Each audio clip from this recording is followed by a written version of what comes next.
experience drawing, whether it be in art class, in college, or doodling in elementary school instead of your assignment. Art is a great way to pass time and use your imagination. It is also good to practice art for people who are interested in pursuing it as a career. However, people aren't always able to draw easily without a reference. So, here I'm going to show you how to draw a fun tattoo flashlight rose. And the steps I will demonstrate will enable you to draw it whenever you want, with or without a reference. There are many reasons why people draw. They want to be artistic and make money. They'd like to be an art critic. They enjoy drawing in their pastime. It's rainy outside, there's nothing to do, or even just out of boredom in the classroom. However, it's not suggested you draw instead of listening to your instructor. The list goes on for why people enjoy art. For those who enjoy art, or would like to learn a new technique to draw a rose, I'll demonstrate each step and draw along the way so you can make a beautiful yet simple rose like this. I'll be demonstrating the steps needed to create a rose without having to use a reference. Along the way, I'll also be drawing the rose and showing the drawing after each step so you can follow along.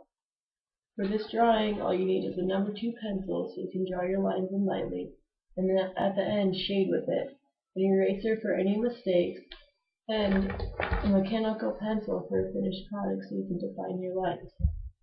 To start out with, you want to draw all of your lines very lightly. You want to keep this in mind throughout the whole demonstration and when you draw, because most lines you draw you'll eventually have to erase. The darker the line, the harder it is to get rid of it. I'll be drawing my lines in pretty dark so they'll show up on the camera and they're easier to see.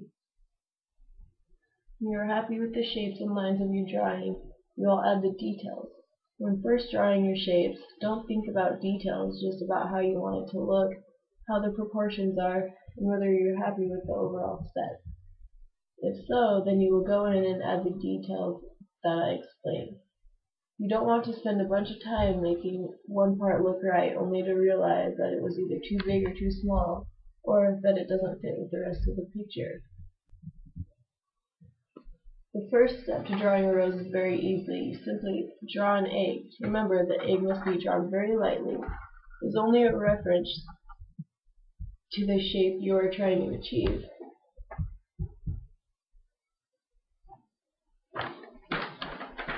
Next, make folds in the inner petals. Start from the top and bring it down, making an S shape.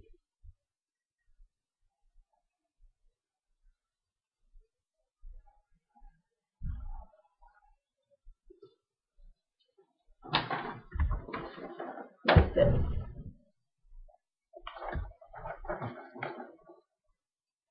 As you can see, here's the S. Then you want to bring out the folds of the flower, which are these. You add waves to these folds. Any number you want to add is fine, but I usually just draw 2. These waves make the flower look feminine, just how a rose is. Now I'm going to draw the waves.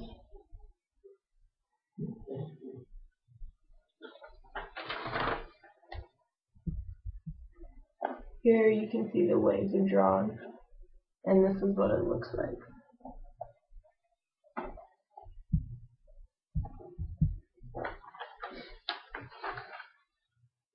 Now you add a second fold. Notice I erased the part of the egg that the waves covered. To make the second fold, you make a heart shape in the center. I'll do that now.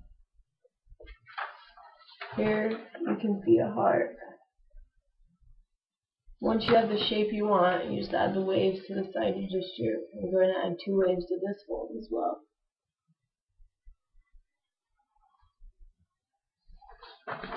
Here are the 2 waves again. Next, you can erase the egg line that the waves covered. If your drawing is light, you shouldn't see any trace of the egg line. See how there's no trace. Now, you want to whiten the bulb part of the flower. This part is the bulb. You should draw the bulb more round and more proportional to the flower.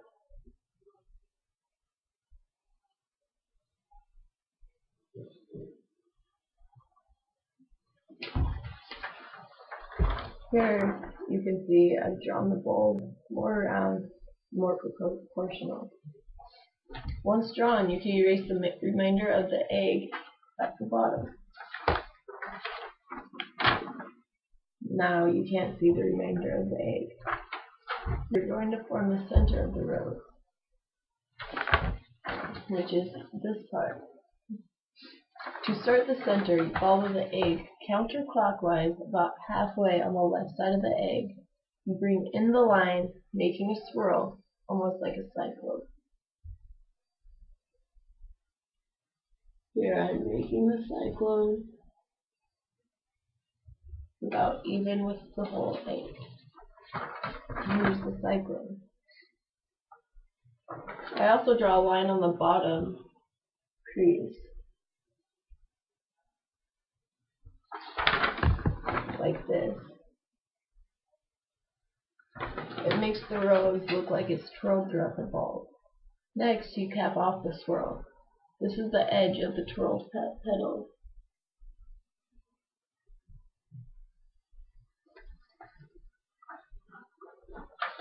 Here, I've capped it off right here, and here.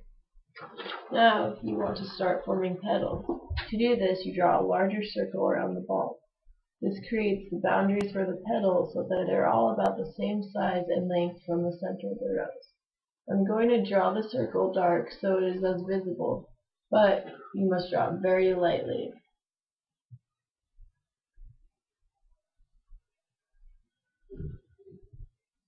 The circle doesn't have to be perfect, just as long as it's the same distance from the middle of the rose. Here's the circle.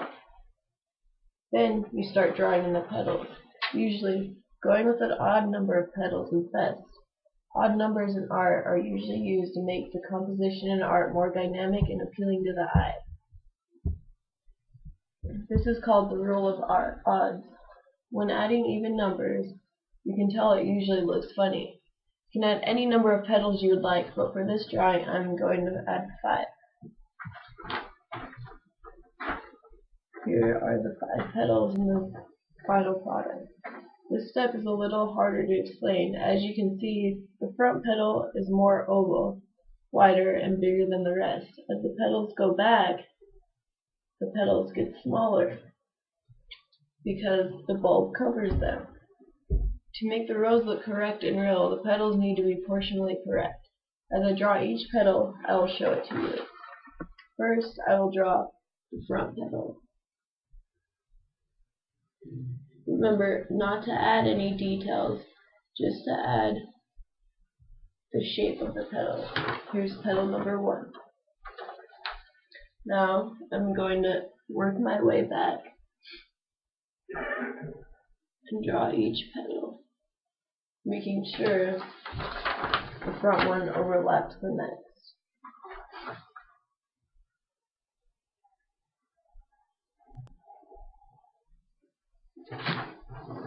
See how this overlaps this one, this overlaps this one. I'm going to draw the next 2 now.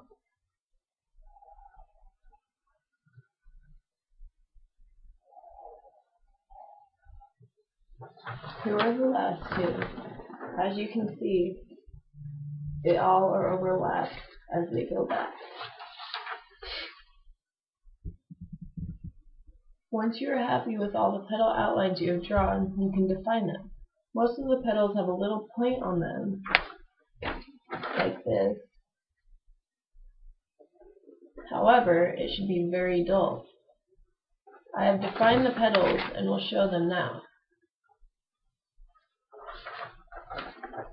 As you can see, I have shaped the petals so they have a dull point, but still enough of one that you can tell the sides have an ending. You can also see that I have erased the larger circle around the flower. To make the rose look more complete, we're going to add leaves. Just like with the petals, it's good to have an odd number of leaves. I'm going to add 7 leaves, most of them different sizes, and clustered in sets of 2.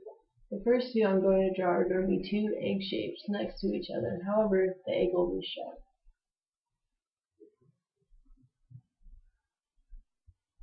Remember, draw lightly, just in case you aren't happy with it, and you can erase it. Here's the first 2 leaves. They are exactly like eggs, except they're pointed at the end. The bigger leaves surrounding the flower will have an S-like shape on the top. However, the curve is not as pronounced as an actual S.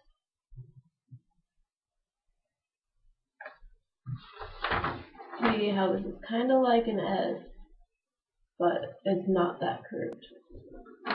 This is basically how the top of the leaves look. From the bottom, you just draw an upside down arch that connects the lines at a point.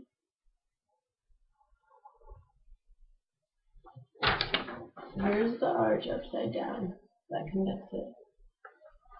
This is how most of your leaves should look, either with the S or the sharp egg shape. I'm going to draw 4 more to the rows.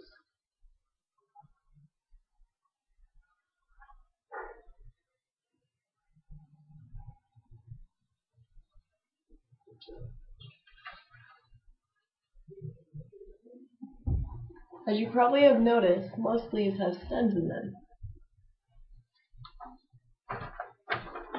No leaf looks right, just bare. To draw the stems, they must follow the curve of the leaf. Here is the rows with all of the leaves. As you probably have noticed, most leaves have stems in them, and the little lines branching off the stems. To draw these stems, they must follow the curve of the leaf. Here I'm going to draw one stem and show it. See how it goes with the leaf and makes it look like the leaf is actually curved.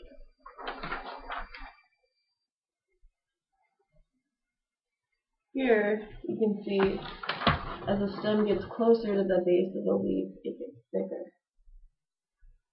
Most of the leaves being drawn will have a thicker stem because they're in between the petals of the rose. Because of this, more of the leaf is closer to the base and it's showing.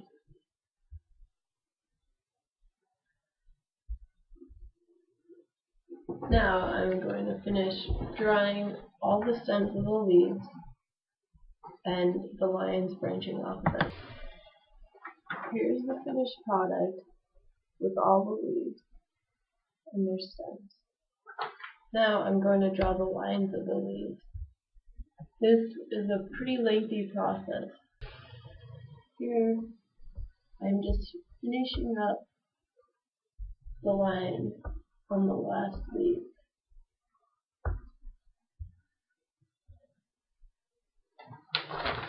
Now I've finished all the lines on the leaves and it's starting to look more like a rose, and the leaves are looking like leaves. The last couple of stages I'm going to explain, but because of the lengthy process of them, I'm not going to demonstrate them, but show the finished product. First off, with your eraser, you want to erase any stray lines. Next, with your mechanical pencil, you can go over all the solid lines. Make them darker and a little thicker. This takes a bit of time, and you also must be careful to make sure the lines are clean. Once this is done, you can begin shading the rose. Most of the shading lies closer to the pot and where objects overlap.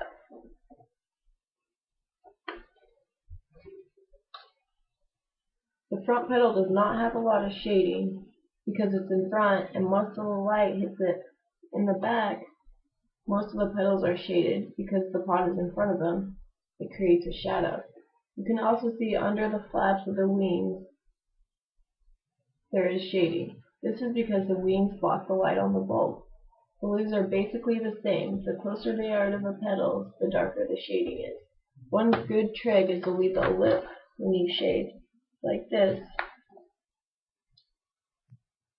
so it looks like the outer edge of the petal curls up. And that's all there is to it. A very simple drawing with a very professional outcome.